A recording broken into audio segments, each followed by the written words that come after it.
This is the Oakwyn Podcast, featuring Morgan Brown and Michael Yu.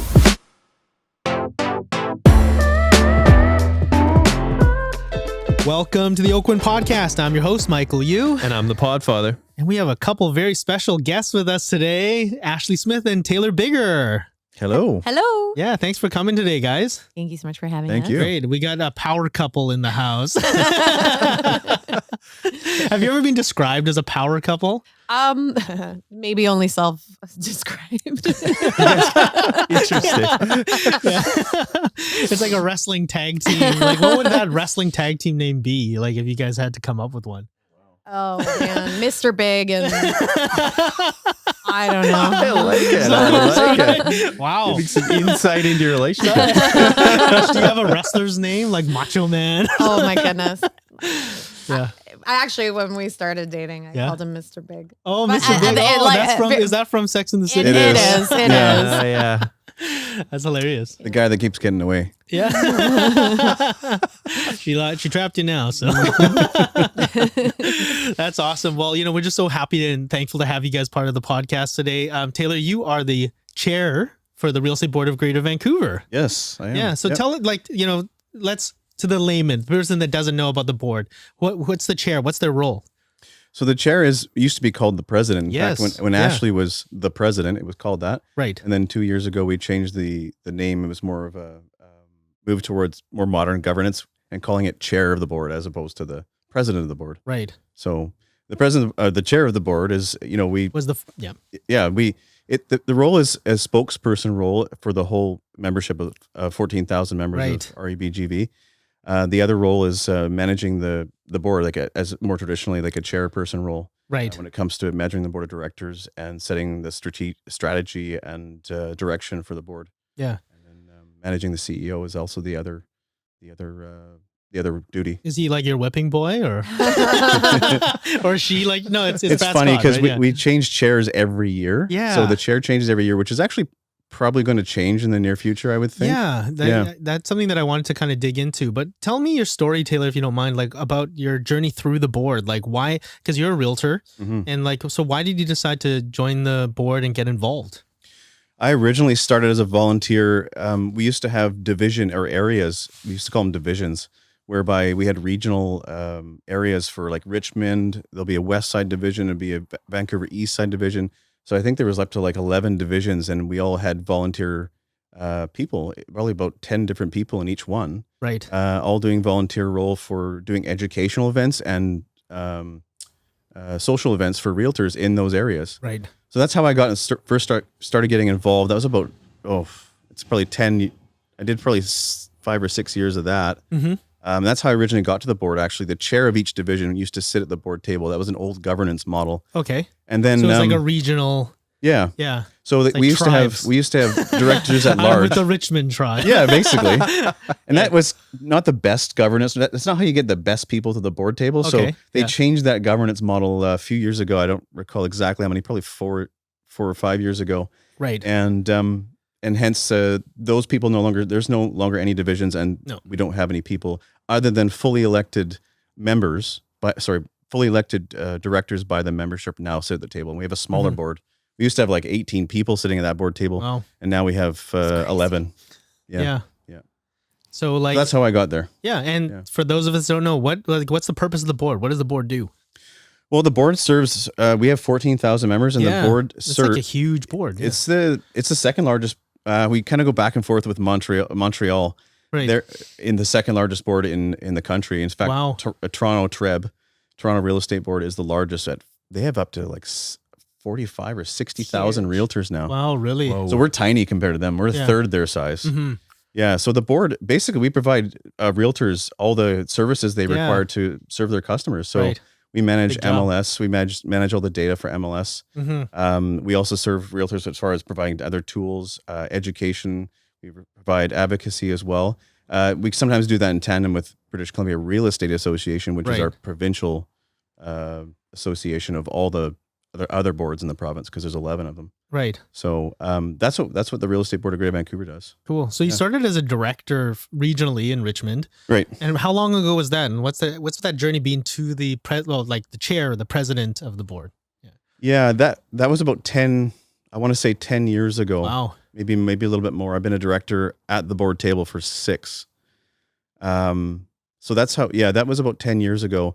And really, a lot of those people that started in those areas, they were pushed into it. They were fighting for volunteers, and they took people out for lunch and made it a little bit of a social experience so that people would join. Yeah. And it's just other members, you sit with 8 or 10 other members, and you basically volunteer your time to create social and educational events for other members in your area. Right. And that's how I started. And I got interested in pursuing a further leadership role at the board. It was made primarily from encouragement from other members of my regional association. They said, you should really, we'd like to see you sitting at the board table. We'll elect you as the chair of that area, and you can go sit at the table and speak for, at the time, there was a concept that people thought that region had a voice at the table, even though the board of directors doesn't actually talk about regional issues. Right. So that's why that governance model was actually changed, because that's not what we did. Right. So we eliminated that, and now it's strictly elected members that are directors at the table, at the board. That's cool. And Ash, you were a president of the board. Yeah. And by the way, I was the last president, and obviously Taylor has a little bit of angst about that, a little complex. Do you prefer? I would prefer president over chair. It sounds better. Well, it does, right? And do you make him call you El Presidente? Exactly. Yes, I do. And I that would be your wrestling name. Exactly. So I was in favor of the change of the name, and I think it's funny because a lot of people don't really understand the role of the board and what directors do, and even the president term, in my opinion, was a little bit not misleading, but it also might attract people for the wrong reasons, right? So the clout that you might get with that name, and really at the end of the day, your primary role is the chairperson of the board, right? And I there's lots of things, and this can be very boring for people, but it's actually really interesting realm. Like I've gotten so much out of it, and even things like when we're talking about the board, you're talking about the real estate board, but then you're talking about the board of directors is different, and when we talk about what the organization does as the services to members, et cetera, as Taylor was talking about, and then you've got the board of directors, which is really about the folks who frame the strategic direction of the organization and make sure it's accountable and try to look around the corner, and how do we plan things, and how do we start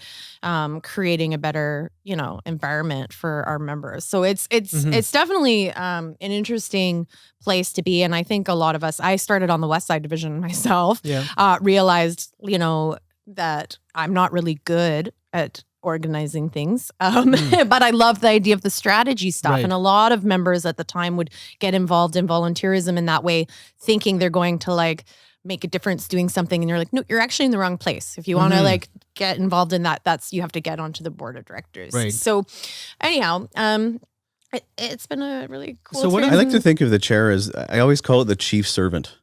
Right. If you think of it that way, and you're there for the right reasons, I think. Yeah. Because then that's what a director is. You're serving the membership. You're not there for prestige or anything like that. You're there to, as Ashley said, we both talked about, all the reasons what directors do. So to have that mindset around going towards being any leader, really, a leader should be there to help other people. Really. Yeah, Taylor, give me a drink. Yeah, exactly. I'm just kidding. Hey, I'll do that too.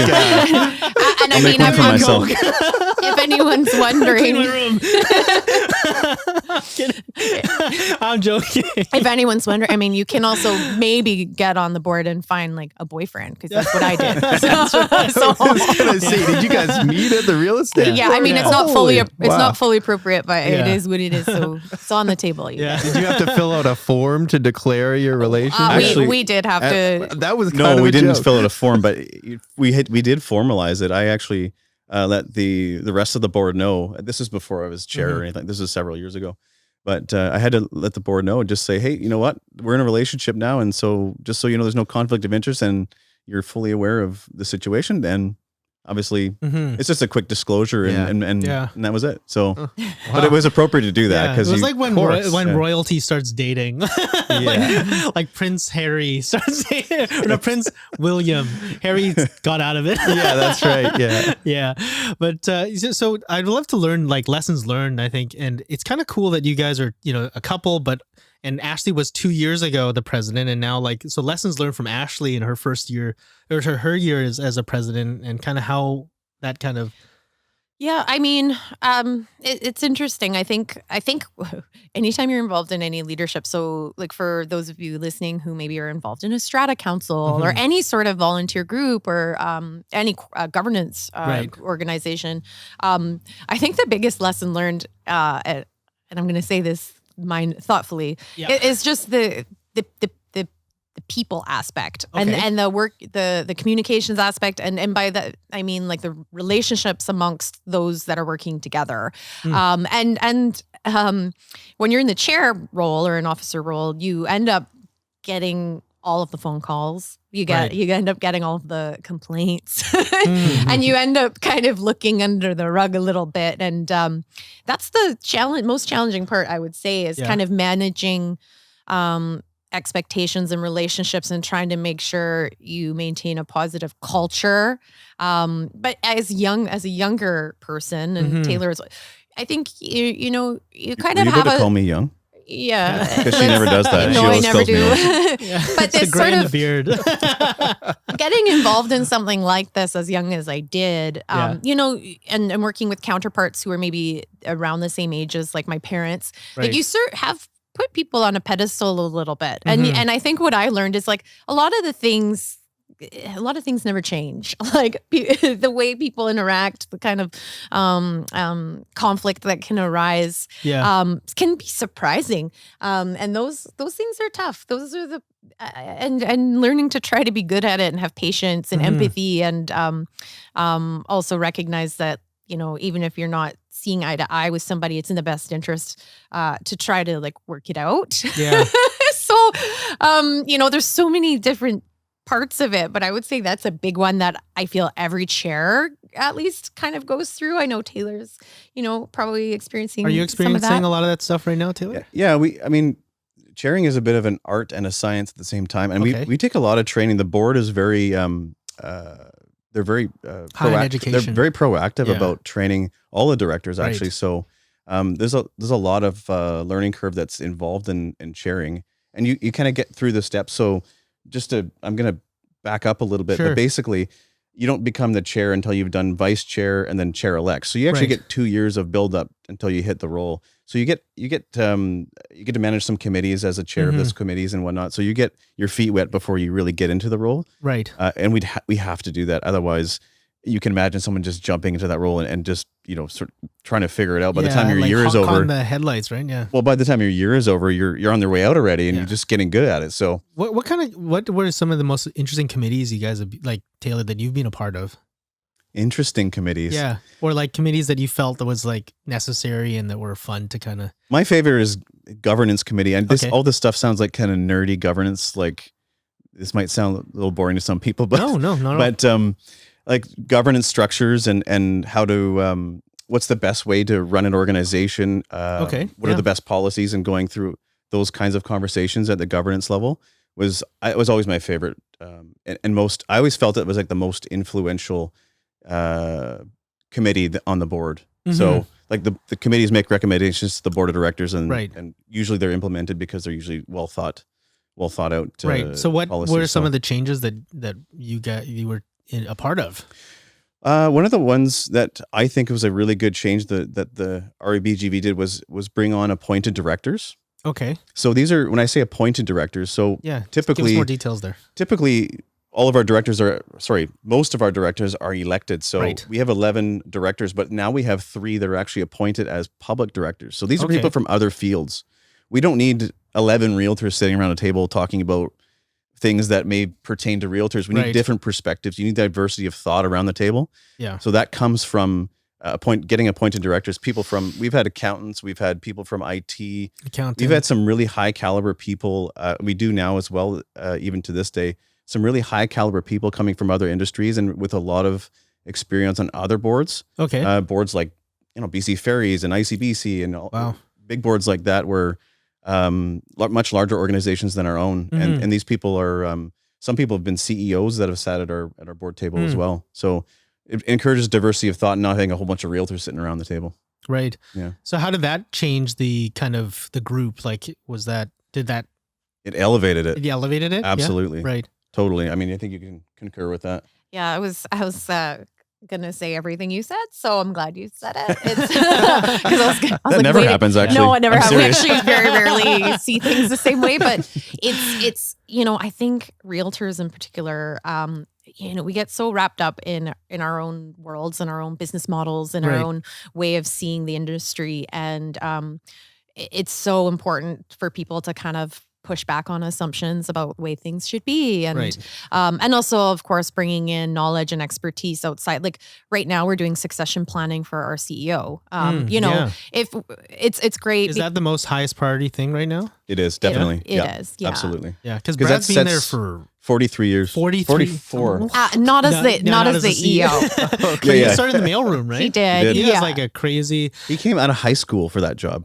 So Wow. he's been there since, he's never had another job. It's amazing. Wow. And that's probably rare to have such a Be a made-for-TV movie. Yeah. Yeah, no The kidding. story of Brad Scott. and he's a fantastic Yeah, CEO. he's a great CEO. Big shoes to fill. So I mean, yeah, the board's role is really to hold the CEO accountable, and then to hire that person is in fact our only staff person. Everybody else is hired by him, right? Yeah. So When is Brad stepping down? Did he End of the year, End of- December 31st. December 31st. This year. So that's a big decision to make, Taylor. Are you Yeah. gonna make? Are you? I guess collectively you guys are Actually, we're both actually on the committee that is selecting the new, or not selecting, but recommending to the board the new CEO. So we're on the Okay. committee that is going through that process with some outside consultants as well, right. coming up with a director, new CEO. So we're both on that committee because we've Yeah. got a lot of. What are you guys experience. looking for? Like, what do you think is going to be necessary in this next chapter?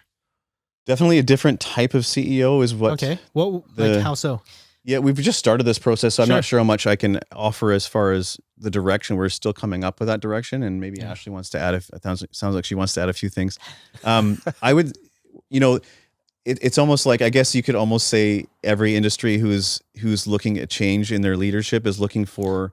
They're all facing disruption. Every profession, every industry is facing disruption.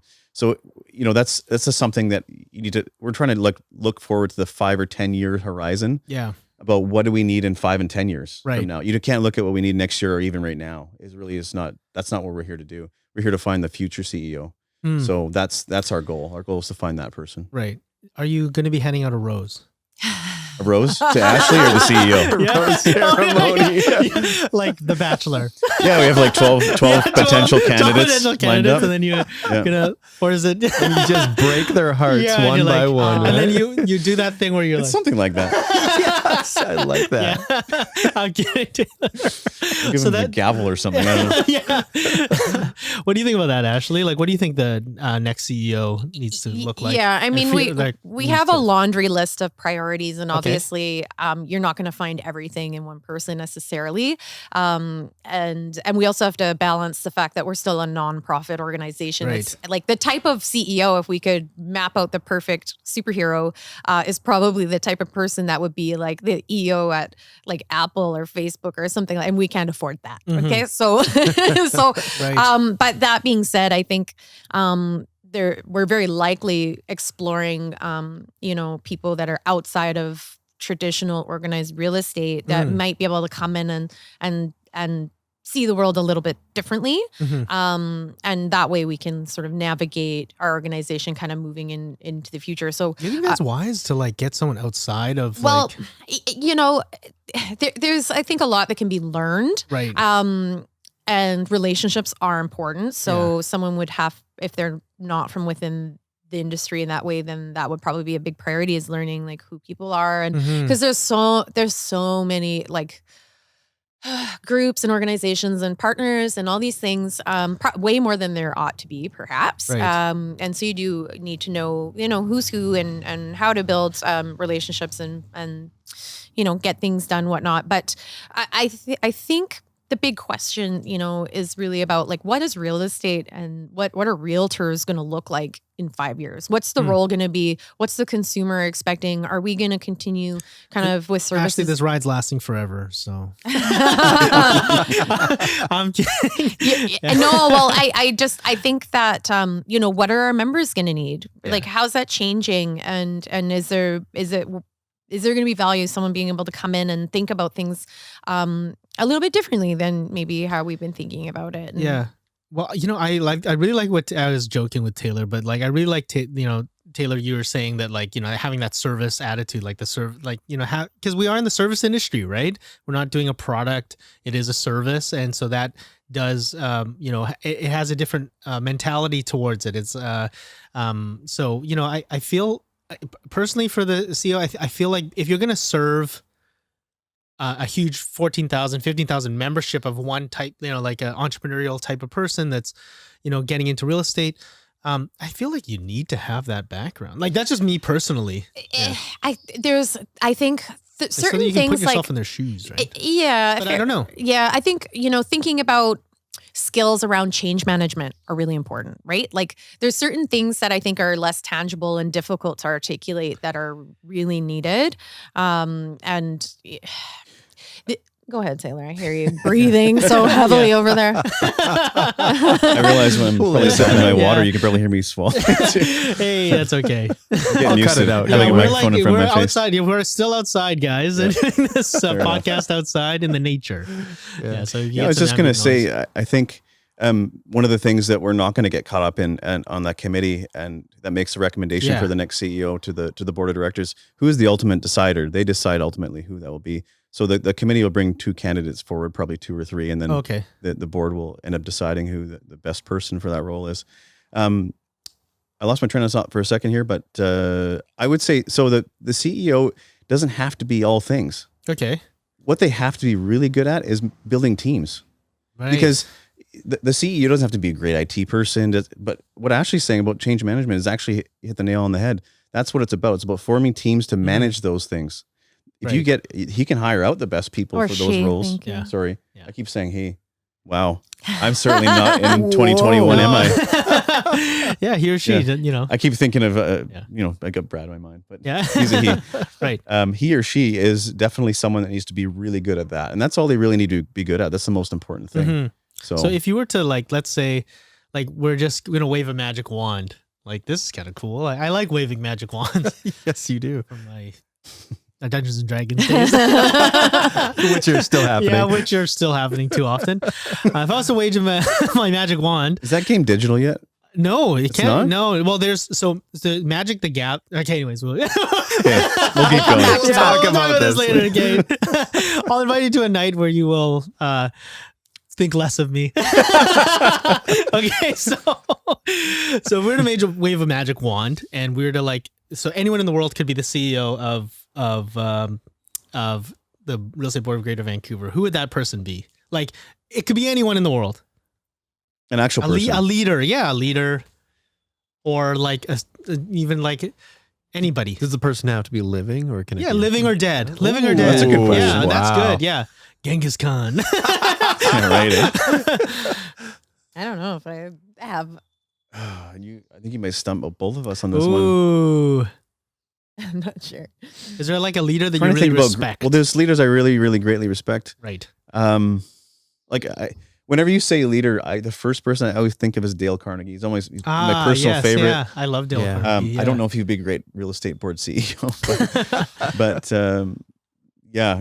that's my. Have you watched any of his old black and white videos and stuff? Dale Carnegie is he's just he's a really he's got that leader spirit. Yeah, for sure. That's a good one. And he's really good at identifying great leaders himself. Yeah. He'd be a great person to hire a CEO. Right. Because he can see the best people for those roles. Right. Yeah. He'd be good at that, I'm sure. Yeah, I just keep He'd be good on our committee. I just keep thinking about, and the reason I'm saying this is for the realtors who are listening, is I just keep thinking about status quo can't continue, and that's where, the world is changing. We don't know exactly where things are going to be, but I think we need someone who, can just look into the future a little bit. Right. And there's a lot of inherent challenges within the organized real estate framework. Okay. And so anyone who kind of comes in thinking the way it is just fine, that makes me very nervous. Right. Because there's a lot of things that are stepping into our space, and that Okay, doesn't like mean. tell us what some of those things are.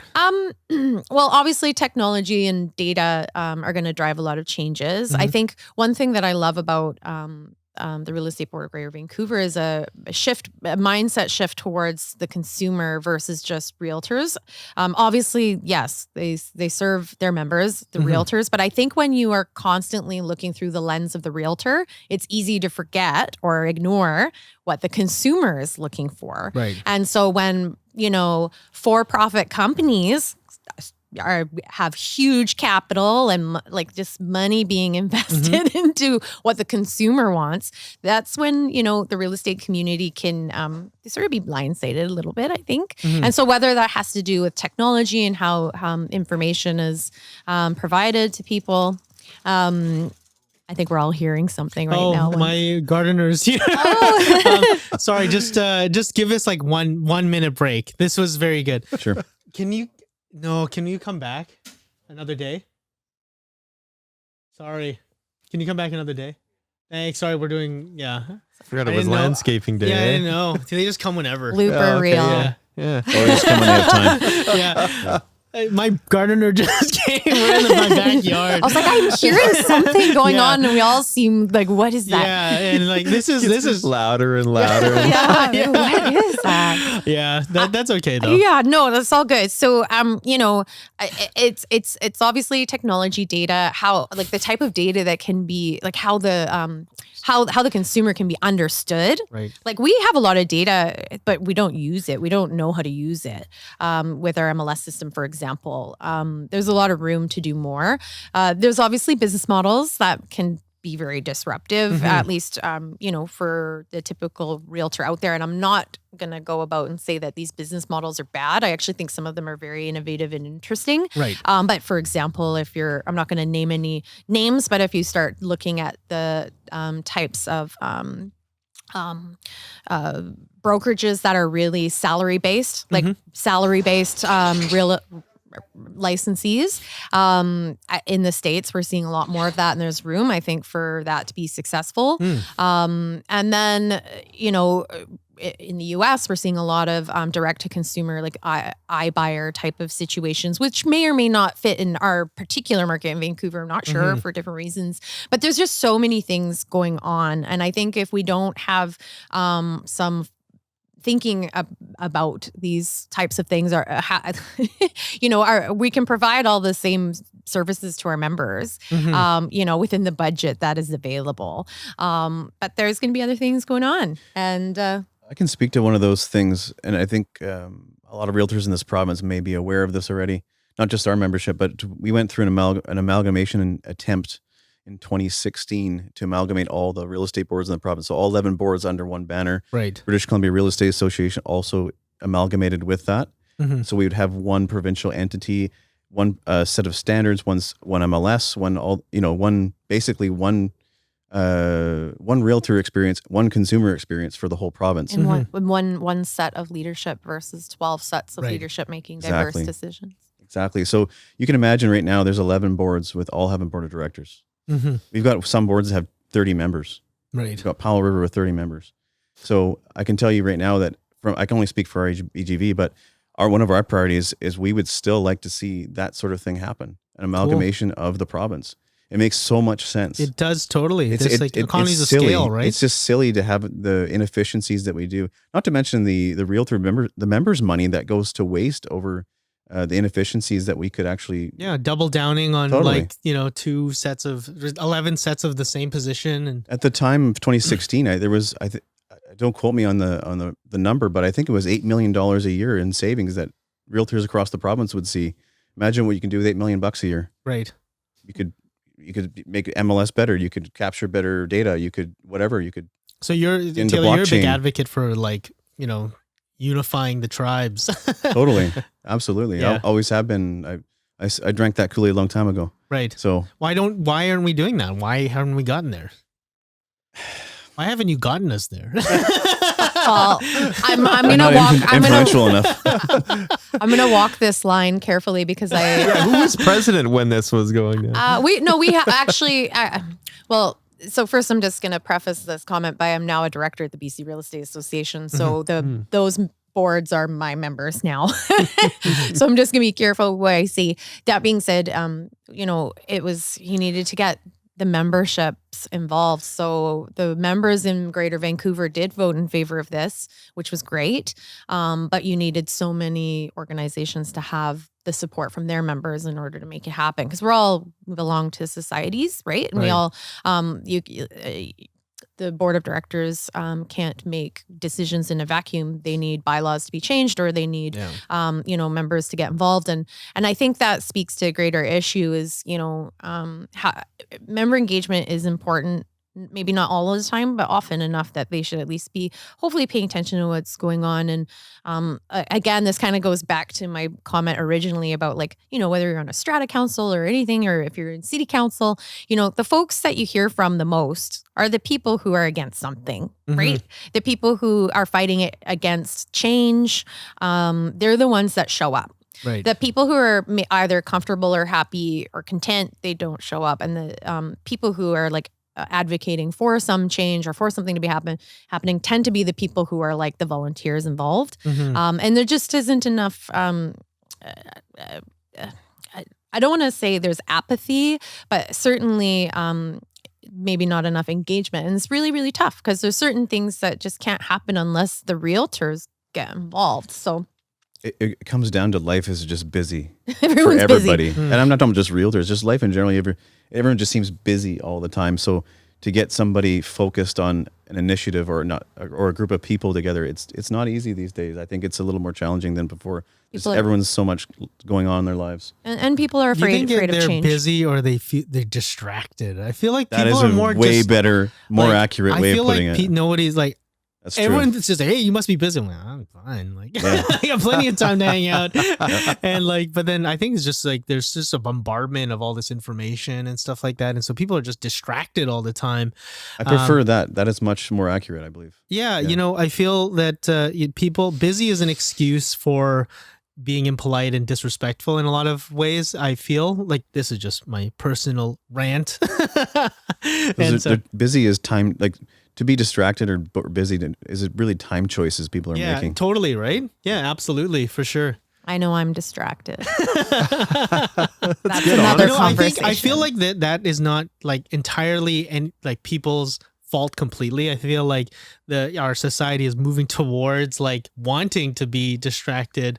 And kind of there's so many flashing lights and new Ash and Taylor and I before the pod started, we were talking about these other apps coming out and stuff like that. And it's just just this wave of distractions, right? And so it's something that we all have to be conscious of. There's a bird. Squirrel. Talking about a distracted bird. Gardener. Squirrel. Yeah, squirrel. Yeah, and I think that talking about some of those challenges that we have in the board. So what are some of the unifying the boards is something that's I feel would be would be really advantageous from a scale perspective. I can understand that some of the smaller boards may feel alienation from some of the larger boards. It's just kind of that was what I was going to say when Ashley was kind of giving some preface as to why it didn't occur. Just to give you perspective, the Real Estate Board of Greater Vancouver with 14,000 members is 2/3 of the entire province's membership. Right. When it comes to how many realtors we have. Yeah. So we're always seen as the big bad wolf or whatever you want to call us, and we're pushing an agenda and all this kind of stuff, and it's really, I'm inside, and I'm biased in my commentary, but that's not what we're trying to do at all. Right. We're actually we obviously carry a lot of the innovation that happens in this province. We pay for a lot of that. Right. We're happy to share that with other smaller boards and whatnot. We do that a lot, but our membership bears a lot of that cost, and a lot of that innovation comes from us. So, and maybe that's why they feel maybe there's an intimidation factor. I don't know. It's really unfounded, I have to say. Sure. And people when you get volunteers, you get somebody sitting on a board in, say, the Okanagan or something for 10 years.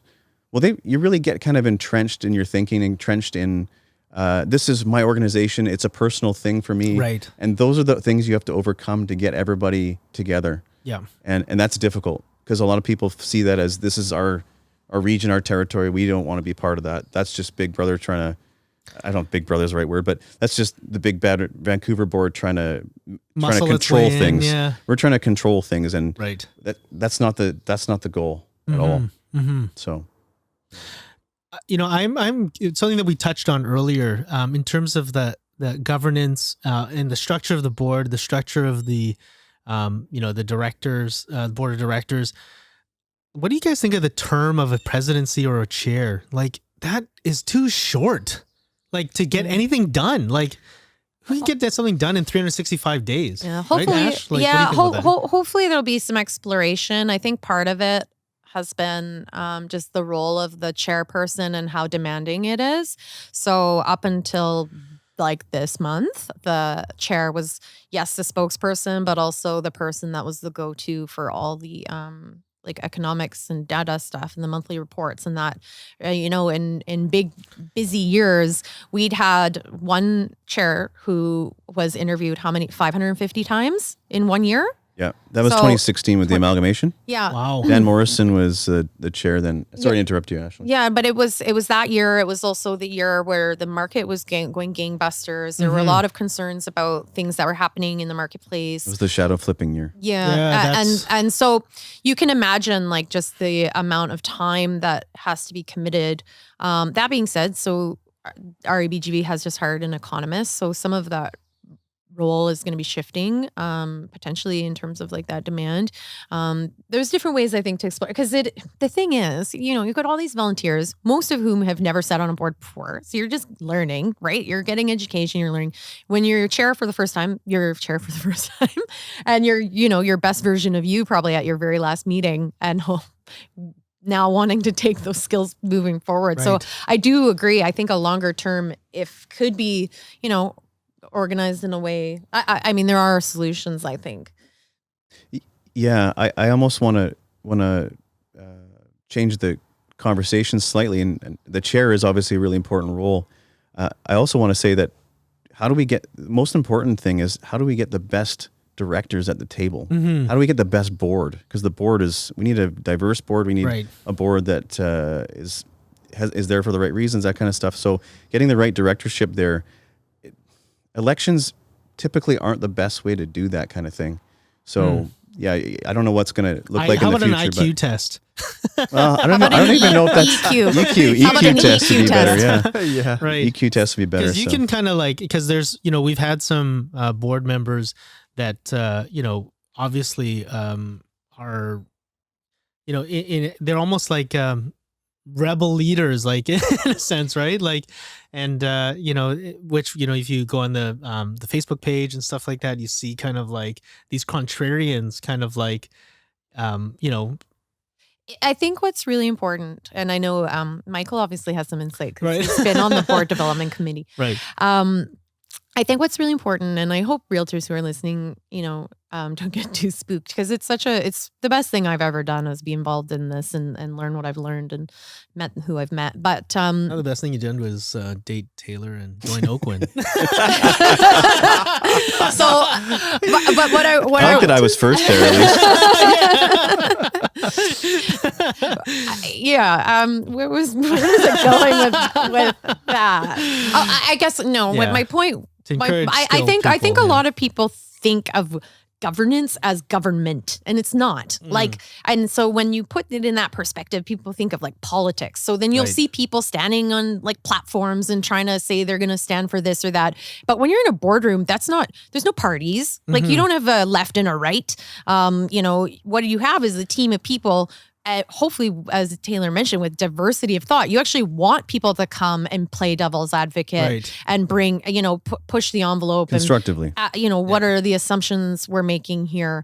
So you want people who can be critical, but not people who are there to be a pain in the butt, right? So, I think that that's the key, as Taylor mentioned, is having great people, getting involved, but also recognizing that you're not there to, you're not going to become governor or something of that nature, right? Right. So you spoke about the board development committee, and there's a process now around our elections to have recommended candidates, which has been a fairly controversial change that the board made about it's probably about 6 or 7 years ago now, I think. And there's iterations every year. We're making it a little bit better of a process all the time. We're very transparent, trying to get the best people to the table, and that's through what we call a recommended process, whereby there's a committee of arm's length. They have nothing to do with the board of directors. It's themselves. They're appointed committee members that basically decide what we're looking for. Or they actually, with consultation with the board of directors, and they'll recommend candidates that run for election. So you might have 10 people on an election ballot, and 5 of them are actually recommended by the board, by the board development committee, in order to make sure that the best people get to the top. Right. Because we're looking for certain candidates. We're not looking for a whole bunch of the same kind of thinking people and same kind of realtors out there. So, for example, we don't have a commercial person on our board right now. Right. So we're even looking at potentially appointing a commercial director, because one of our appointed positions is opened up. So we don't have that diversity of the commercial perspective right now. So how do you get the best people to that table is really the most important thing. Right. More And you want a important than the diversity of opinions and perspectives, right? Versus, the residential realtor, that's probably overly represented right now in the board. Definitely. So, and they're probably the most popular of the kind of the class type and the number of members. So it's an interesting kind of conundrum, and I like conundrums, and I like saying conundrum. Yes, you do. Well, there's it does speak to, like, obviously we're all in favor of democracy, but it does speak to some of the challenges democracy brings, which is the popularity contest aspect and that type of a thing. So I wonder if there could be and we're just brainstorming here, we're exploring ideas, I'm not sure exactly how the States works, but then, you got the Senate and you have the Congress, right? And so I think the Senate is that voted, or is that? I think so. Yeah, I get confused with their system. Yeah. And Senate, they're both voted. Oh, they're both voted. One of them is federal, one of them is state. And then with longer term, they have different term amounts. And so I feel like this, even the chronology of how it works, having different terms.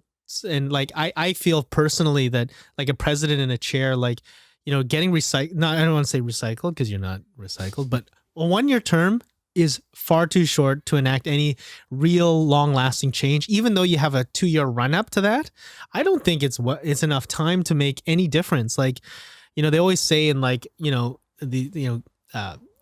goal setting and stuff like that, people overestimate what they can accomplish in a year and underestimate what they can in 5 or 10. Yep. So it's always that kind of, and when you're always changing off, when I remember when Ashley, we were so proud of Ashley's president. Yeah. And then she was like, Ashley's left. What? How long was that? That was literally it was over. And then you're now, obviously Taylor's the chair, and we're so proud of him and all of his accomplishments and things like that.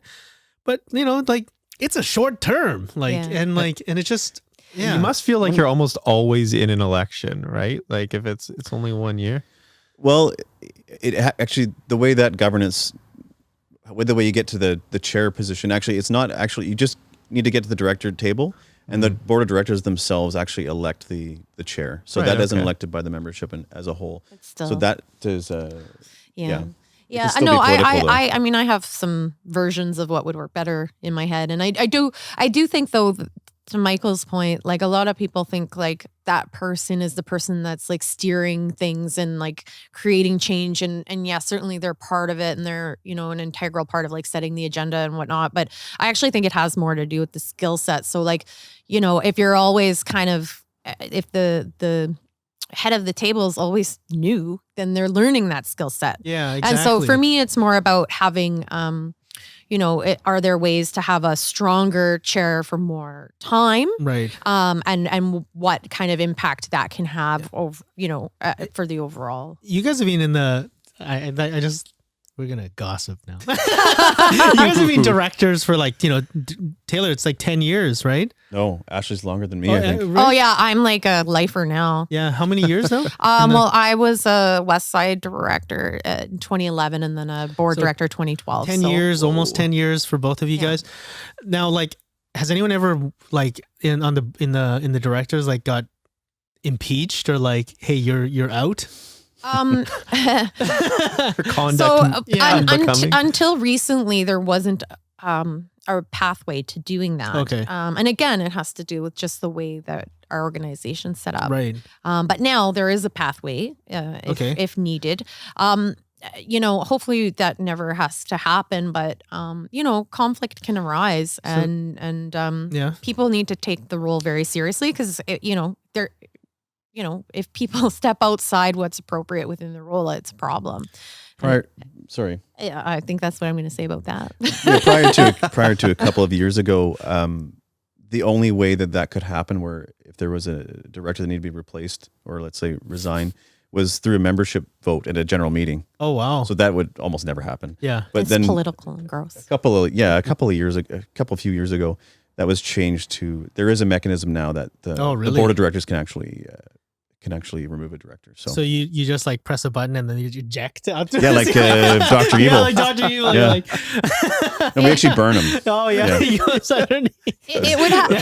would have to be pretty egregious, but I do think that the fact that mechanism is there again speaks to, if you're coming to the table, come in good faith and understand the role and the rules and the what's expected. Because I think that's so what do you think so let's talk about the future. What does the future hold for the board? What does the future hold for, what do you think, like organized real estate? Like, what do you think, like, let's say we were to look in a crystal ball. Taylor, what's your take? Hot take. I'm a little fearful that we're stuck in a status quo a little bit, because changing the perceptions of the membership to allow us to move forward is a big challenge. Okay. Because let's take today. Most of our members are making probably most money they've made in their careers right now. There's one of our busiest years ever, right? Yeah. So you're looking at that, and it's easy to get your blinders on and say, hey, look how good things are. Right.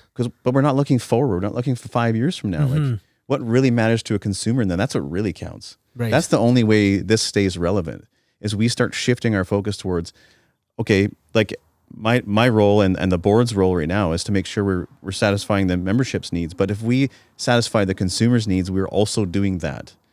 But it's hard to convince people that's what you're doing. If we're starting to focus on consumer more and more, members might, push back and say, well, that's not what we wanted. We didn't want you to publish a sold data or, something like that. It's like, how is that helping us? Well, we need to have people see the future. We need to be good visionaries and provide that vision to them. So that is the challenge. I think that's the way forward. That's what does that look like? I think that was your question.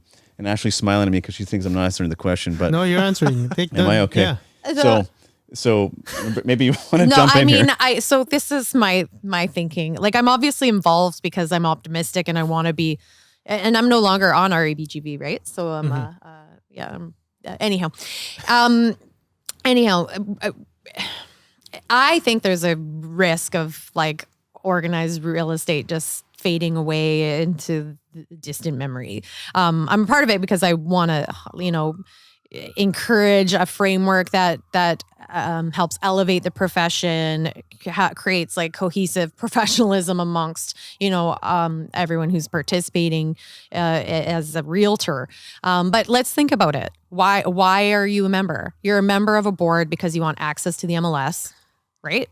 Isn't that generally why? Like, if you didn't have to be a member of a board to do that, you probably wouldn't care. Even though I would argue the boards bring other value, but that's what most realtors think about. And then they also get access to the realtor trademark through the Canadian Real Estate Association. So you're called a realtor, you get access to the MLS and realtor.ca. Now, if there's other players in the environment where those things become less important, then what? Then you just say, maybe I don't need to be a member. And then you just become a licensee. And then, what does that mean if we've got a bunch of people running around without that professional trademark, and perhaps without as many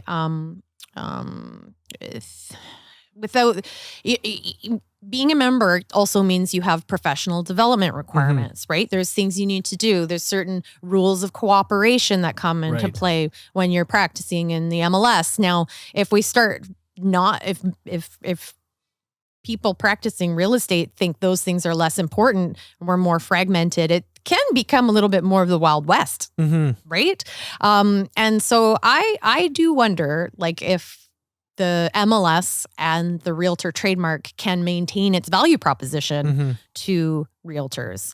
I hope that they can, but I do think the onus is on the organizations to ensure that matters, because if there's other ways to market your properties that you feel is beneficial, then you might explore different options, right? So these are the things I think realtors don't think much about. But I think if organized real estate can't, innovate fast enough, there's risk there. I mean, our board has also had conversations around, and this is just conversation. Like, we have strategy sessions where we go and we go offsite and we do strategy sessions around what does it look like to not be a realtor for our members. Like, what if we had something better? What if we seceded from Korea and we weren't part of that anymore? Quebec did it once. It didn't work out for them. They went back to Korea, but we have a separatist mindset. We have to. We can't. I was going to say that's true. That's a good point. The Bloc Quebec realtor. That's a fair point. That's a fair point. But we don't want to stay in a box. We don't want to say, well, that's realtors everything. That's not everything. Really, there could be something better. Right. What does that look like? So we're having conversations like that all the time. Yeah. I've heard of all these different, futuristic scenarios where, realtors become obsolete and, basically real estate's treated like a commodity, like gold and silver and, crypto. No. I just can't keep thinking about how NFTs might come into play in the real estate world. Anyway. So there's so much, there's so much in the future. And I feel like, to kind of segue from both of what you guys have mentioned, I think, Taylor, if we don't have the value, like a value proposition, a strong value proposition to a consumer, we're going to be extinct and obsolete. This goes nowhere fast without the consumer. And I think Taylor hit the nail on the head when it comes to that. And I feel like Ashley speaking about, the value that's brought from the boards to the agents, and also how technology plays a role into this is going to be crucial for us to be able to stay relevant and also to continue to be a part of these transformative times in people's lives, right? And I personally prescribe to the hybridized model of like human technology cyborg, basically, optimizing a customer experience through the EQ of a human being and the IQ of a machine, and having those two living harmoniously together. And so how do we kind of bring that utopia into reality is something that's interesting. Yeah, because if you look at our value proposition now, I mean, I think about how far-fetched is it for a transaction to happen without a realtor? Yeah. You think about some of the stuff we're doing already as a member of Oakwyn. I started using SkySlope whenever that was 2 weeks ago, or where we did the session. And SkySlope is an AI technology that reads the contract, makes sure all the initials are there, and all the T's are crossed and I's are dotted, and everything's like, how far away is it for some other entity to provide a real estate experience where you can just do digital contracts? I mean, I've done them before for other companies I've bought and stuff. Right. Doing like, there's a company out there called Addy. I don't know if you know about Addy. Yeah, the micro loan. But basically, all those contracts are done with. There's no notary. There's no requirement to have a person involved in the paperwork of the transaction. So that's not a value proposition for realtors, because that can go away through automation. Yeah. So and then that's like a really strong point. Maybe it's just me personally. And maybe this is like an old crotchety man talking. You're a fuddy-duddy person talking. I think the stakes are just far too high in real estate. The dollar volumes are too great. It's kind of like, will the legal system change in such a, for murder cases type of thing, like when it's life or death on the, like, when not to say that your house is a jail, but then like, kind of like, the stakes are very high to not have like, to not have a human component to that experience, but we have to provide value. And if we don't, then we will become obsolete and we will be treated like a commodity. So I feel like, adding those values are crucial and key. And, like you guys are on the forefront of it, for us and representing us as our, the chair of the real estate board. And we're so, this time has just flown by. If you can believe it, it's been an hour, and we're just so thankful to have you guys. Taylor, do you have any kind of final message that you want to share with our Oakwyn on the Oakwyn podcast? Well, since this is an Oakwyn podcast, I was just thinking, and this is not a plug for Oakwyn that I had planned, but when I'm thinking about the way you think about the industry in the future, that's part of the reason I'm here. That's why I'm at Oakwyn, because it's local, because I know it's very Vancouver centric, and Vancouver real estate is different than other places. And the other reason is the way you think. I consider you to be a visionary in real estate.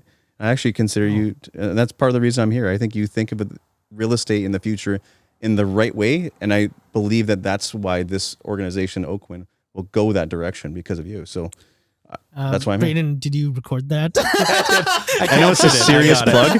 It's a serious plug. It's a serious plug. Thank you. It was not planned, but actually what I was thinking when you were in your last statement. So. Right. Well, thank you, Taylor, for that. I'll slip you a 20 on the way out.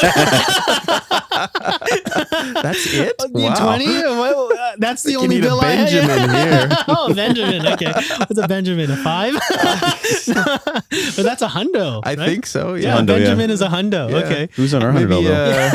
What do we call that here? Like Wilfrid Laurier? I think Wilfrid Laurier is the 5. He's a 10 or 5. Yeah, Queen Elizabeth to Taylor. Anyways. Ash, anything final note?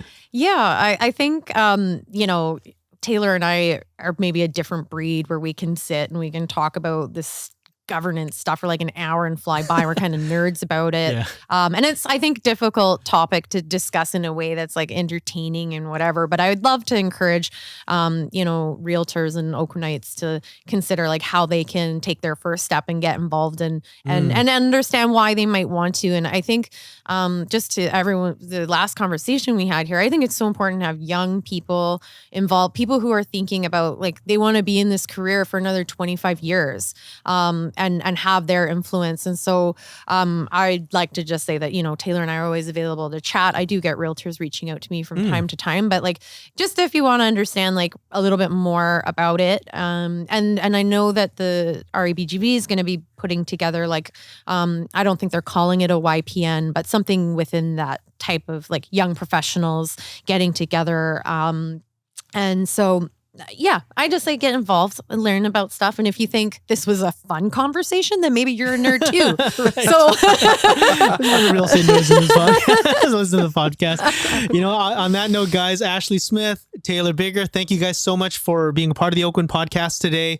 It was an absolute joy. It went by so fast. I wish we had more time. But on that note, guys, thank you so much for listening to the Oakwyn podcast. If you've enjoyed this podcast, please rate it 5 out of 5 on the podcast platform you're listening to, and write us a review because we're desperate. And follow us. Yeah, follow the podcast. Yeah, follow the podcast as well. And if you are interested in Oakwyn, if you're an agent out there that's interested in Oakwyn, go to www.oakwyn.com/join. Type into the message box 2021. Odd 2021, and we get a free piece of mystery swag. Okay, guys, thanks so much. Thank you. See you guys.